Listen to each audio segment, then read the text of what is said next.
Don't you guys love my shirt? Vegan vibes. Yes. Anyway, welcome. No. What's up, YouTube?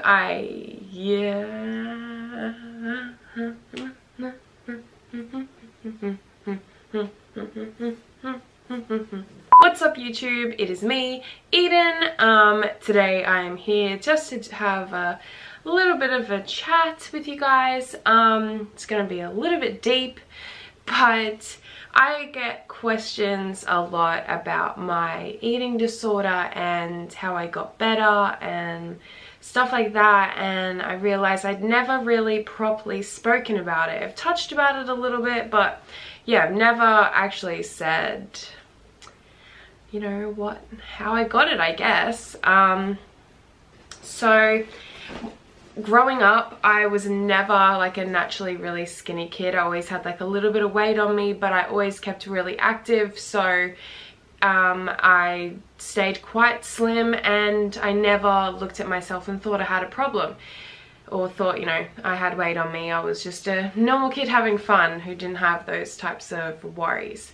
But after I stopped dancing and cheerleading, the weight started to, you know, the food kind of caught up to me, kind of. So I started gaining weight. I went on my first big holiday to America, and I remember sitting in the restaurant looking through all the photos and going, that's what I look like? Like, yeah, I wasn't very impressed. I wasn't happy. I was very upset that I let myself kind of gain that much weight. So I made a goal to myself that when I came back from America, I was going to be really healthy and I was going to lose the weight, because I'd always really wanted to be a model. It was my dream, and I knew I couldn't be a model being unhealthy. So when I got home, I joined up to a gym with my mom, and we did a couple of like 12-week challenges, and I got a personal trainer and started losing weight and started feeling really good about myself. And during that time, an agency contacted me on Facebook and were really interested in me, so I went and saw them. I got signed, and from the very first time I met with them, they put like a little seed in my head, like, you know, you're obviously at the gym and all of that, so that's really good, like keep on it, and getting really lean and fit and healthy and stuff like that. So I was a size 10 when I got signed, so obviously they wanted me at like a 6 or an 8, so they knew I had a little bit more to go. And so I started really, that was like my main focus. I really wanted to be a model, and I really wanted to get really skinny. I wanted to look like all the models did, so that was my goal. So I did 2 12-week challenges at the gym, lost over 22 kilos, and I was tiny, but modeling kept saying that I needed to be tinier. I needed an inch off my hips, so I started doing everything that they told me to do, like 2-hour walks in the day. If I missed a training session, I was very mad at myself. I would only have 1 cheat meal a week, and I always loved to have that cheat meal kind of by myself. Like, I always isolated myself. I wouldn't show my parents what I was eating, because my dinner would be a carrot. My food started getting smaller. Things were just starting to just get worse and worse.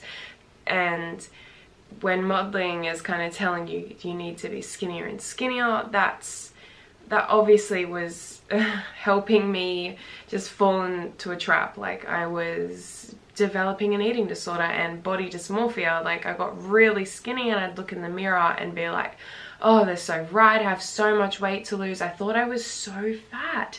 And looking back at the photos, it's like, wow, like how can my brain physically see that when I look in the mirror? Like, why wasn't I seeing what I actually was? Why did I see myself as something that I so clearly wasn't? I was in like size 6 clothes, like, and I still thought I was big. And I remember every single time I would have a cheat meal, I'd just get so mad at myself. I felt so guilty. If I missed a workout, I instantly thought I was going to get fat. Like, yeah, it just started getting really bad. And then I remember I really couldn't get the extra inch off my hips, and that was my goal, and I was trying for so long and I just couldn't do it, and modeling really wanted that from me. So yeah, I was really starting to struggle, and every single time my friends like wanted to do something, I was always saying no, like, because I didn't want to eat, and I just was in my routine, you know. My routine was like wake up, exercise, have my small little meals every 2 to 3 hours, and then I go to bed. And I didn't want to break that routine, because anything out of that routine, what to me, if I felt like I was gonna get fat, I was gonna do something I really shouldn't. So, and then my cheat meals ended up, I dreamed the whole week of having that cheat meal, because you're having such small calories throughout the whole week, and you let yourself have that one cheat meal. Like, as soon as I'd have that cheat meal, I was on like a little food high. Like, I felt so good when I had it, and I felt so happy for a little period of time.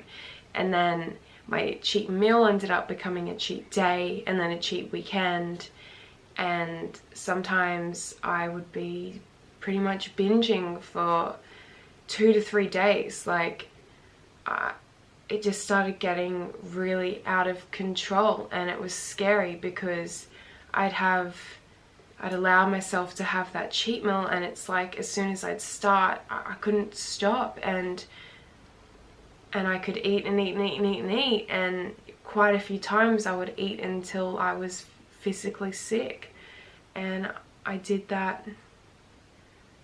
I had a problem with binging for probably about a year, and especially after I kind of quit modeling, because I was becoming so unhealthy. My binging kind of got out of control. I would try my hardest to keep up with the diet that I was on, but because it was such low calories, I was so hungry all the time, and I would starve myself to the point where I'd be so hungry that I'd just like eat everything in sight. And then that became like a really bad habit. It was like a huge comfort for me, and I isolated myself. And if I had a day off and I was at home alone and just sitting there thinking about how much weight I'd gained and feeling so crap about myself, I'd be like, fuck it, and I'd just go buy all this food and sit in my bed and watch a movie and just eat and eat and eat. And if someone came home, I'd always hide the food. Mum was always finding packets in my cupboard because I'd hide it, and this to me was so embarrassing. I was so embarrassed of what I was doing, and I was disgusted in myself, but I was hating on myself so bad that I just kept doing it to myself, and it was just this huge comfort. And I was isolating myself. I'd pushed all my friends away, and I was really scared, because it had taken over my life, and it was all I could think about. It was all I could do. I was gaining weight. I was feeling horrible about myself. I was hardly exercising anymore. I was yo-yoing, and this was going on for so long.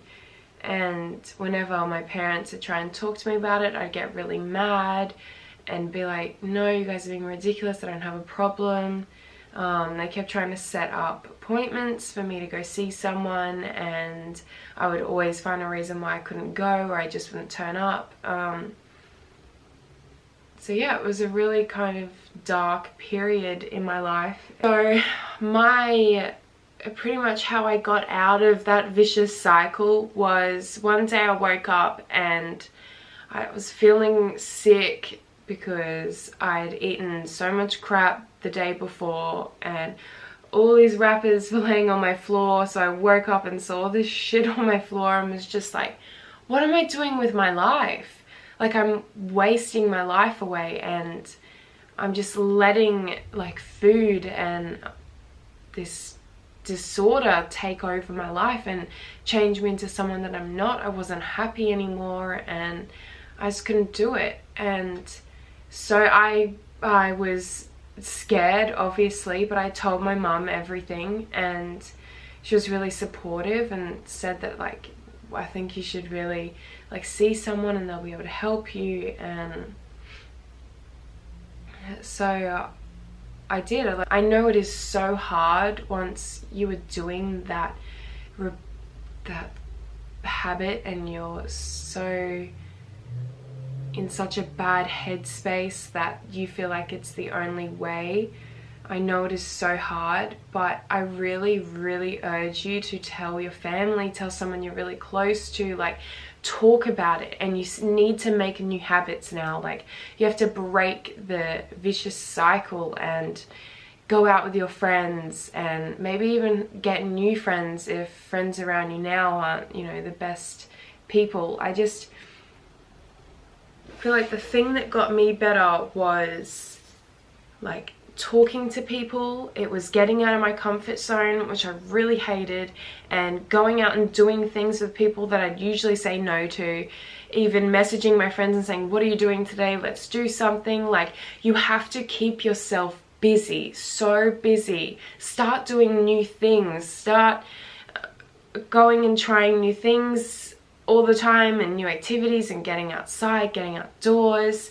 Just, you've really got to stop being by yourself. And I know that when I'm alone and I'm at home, I just sit there and I stink and think, and I think about every possible thing that's wrong with my life. I think about how crap everything is and all of that, and that's just not going to get you anywhere.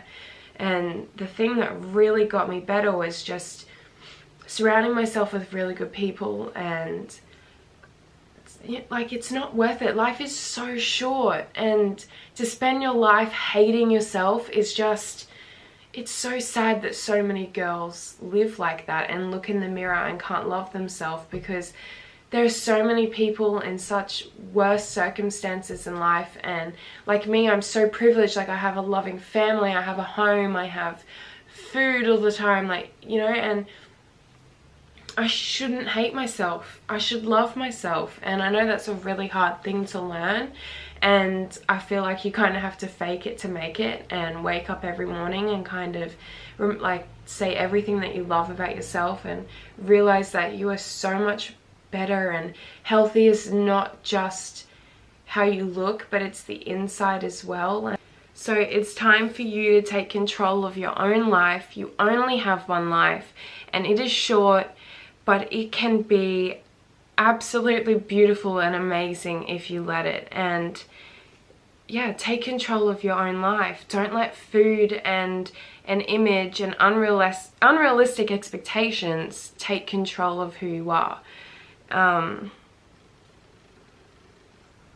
Yeah, that's pretty much everything that I really wanted to say. But just let me tell you this, like, if I can do it, and I was in such a horrible place, if I can do it, you can do it too. And it's really not that hard. And it may seem like the hardest thing ever, and you're never going to get better, but you will. And I just find it so sad that in today's society, nearly every single girl is suffering with an eating disorder, body dysmorphia. Like, they're dealing with so many inside issues that they think is normal, and it's not normal to feel that way. It's not normal for anyone to feel that way. And you should wake up every morning and love yourself, and not even second question food, because food is our energy. It's what keeps us alive, and it tastes amazing. I hope that I don't know, helped you in some way. And I answer lots of questions on Tumblr, or if you ever need someone to talk to, you can message me, because I know that it can be a really scary time, and heaps of people don't have people to talk to. So if you ever need someone to talk to, you can talk to me, and I always try and answer all of my questions. But yes, that is my story. So thank you guys so much for watching. If you have any other videos that you would like me to do, make sure you comment down below.